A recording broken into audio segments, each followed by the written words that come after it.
Salut, aujourd'hui nous allons passer au calibrage de nos 5000 à levain. Donc comme vous avez vu dans la précédente vidéo, le projet 5000 à levain que nous avons lancé, aujourd'hui nous allons passer au calibrage de ces à levain là. Déjà premièrement, il faut que je vous explique pourquoi calibrer les alevins avant de les mettre dans des prochains bacs. Déjà, premièrement, il faut les calibrer pour éviter le cannibalisme, donc pour réduire le taux de cannibalisme.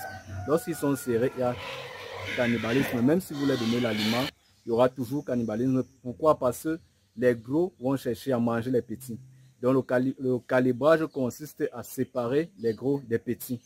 Et non seulement ça, pourquoi calibrer? On calibre aussi par rapport à la taille d'aliment. La taille d'aliment que les gros consomment, ce n'est pas la même taille que les petits peuvent consommer. Parce que le calibre, c'est pour ça que dans les tailles d'aliments, vous allez voir le 2 milli, le 1 milli, le 3 milli, le 4 milli, jusqu'au 6 milli. Donc au fur et à mesure que les poissons grandissent, la taille de l'aliment change aussi. Non seulement la taille change, le taux de protéines aussi change. Donc le taux de protéines qu'il y a dans le 2 milli, ce n'est pas le même taux de protéines qu'il y a dans le 4 milli ou dans le 6 milli. Pourquoi? Chaque fois que les poissons évoluent, leurs besoins alimentaires changent. Donc leurs besoins alimentaires changent. Les plus petits ont besoin de plus de protéines que les plus gros qui ont besoin de beaucoup plus d'énergie. Donc c'est pour ça que leur alimentation doit être conçue en fonction de leur stade physiologique. Donc au fur et à mesure qu'ils grandissent, c'est aussi comme ça que vous devez adapter l'aliment à leur croissance. Donc si vous avez des alevins et vous continuez à leur donner un aliment pas adapté, vous allez constater qu'ils ne grandissent pas, qu'ils ne grandissent vraiment pas et ils restent sur place. Donc c'est pour cette raison qu'on passe au calibrage et on change la taille d'aliment. On calibre les plus petits, on continue à leur donner l'aliment plus riche en protéines. Les moyens, on leur donne l'aliment moyennement riche conçu à leur stade physiologique. Les plus gros, on les met aussi dans leur bac. Donc au fur et à mesure qu'ils évoluent, c'est aussi comme ça que vous évoluez avec l'aliment. Non seulement on parle de l'aliment, on va aussi parler de la qualité de l'eau.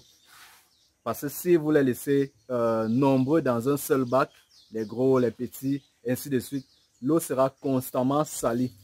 Donc l'eau sera polluée à chaque fois. Le taux d'ammoniac de l'eau sera toujours élevé. Et lorsque c'est élevé, ça infecte les poissons. Donc ça infecte les poissons, ce qui fait que vous serez toujours amené à changer l'eau tous les jours. Et si vous sautez un jour sans changer l'eau, cette eau commence à se décomposer. Donc c'est pour cette raison qu'il faut réduire le nombre de poissons dans le bac au fur et à mesure qu'ils grossissent. Donc c'est ce que je m'apprête à faire tout à l'heure là. Je vais vous faire voir une partie. Et si vous avez des questions, vous pouvez me poser des questions dans l'application Telegram où nous faisons des formations en élevage et agriculture. Donc aujourd'hui, je vais un peu faire un tour. Je vais aller avec la caméra pour que vous essayiez un peu de voir. Je vais vous expliquer comment ça se passe. Donc restez scotchés. Donc là, la première des choses à faire consiste à vidanger complètement l'eau dans le bac des alevins. Donc pour calibrer, le plus important c'est de d'abord vidanger complètement l'eau qui se trouvait à l'intérieur.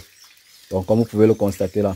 Maintenant le calibrage c'est quoi? Le calibrage c'est trier les plus gros, les moyens, les petits et les diviser dans des bacs selon comme vous observez.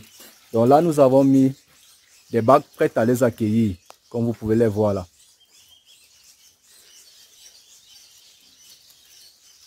Donc nous avons des bacs en bâche prêts à accueillir les alevins que vous avez vus.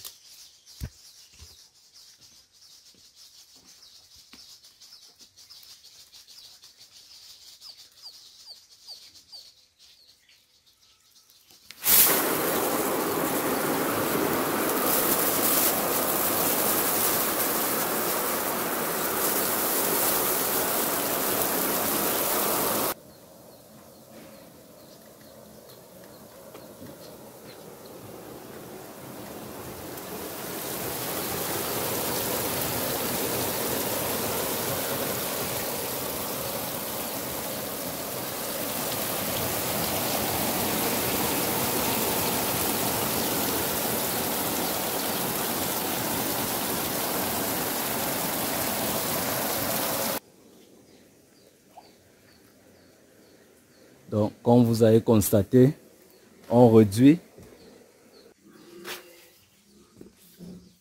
Donc, comme vous avez constaté, on a déjà mis une partie. Maintenant, là, l'alimentation est différente de ce qui est consommé bien avant qu'il soit ici. On doit passer à un aliment croissance. Nous avons commencé avec l'aliment démarrage. Là, nous passons à l'aliment croissance. Premièrement, il y a l'aliment pré-démarrage. Après l'aliment démarrage, maintenant, nous passons à l'aliment croissance. Après l'aliment finition.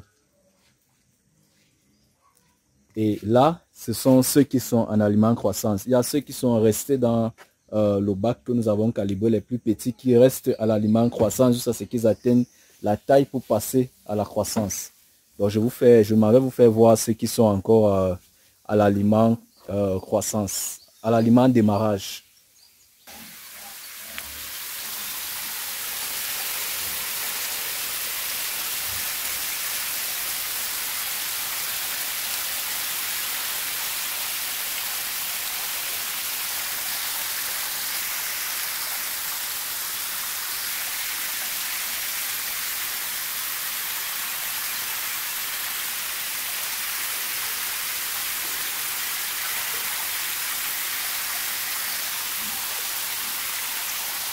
Donc là, nous avons l'aliment démarrage qui est en granulé.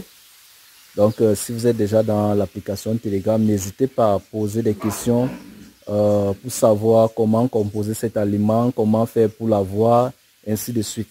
Donc où vous pouvez trouver cet aliment.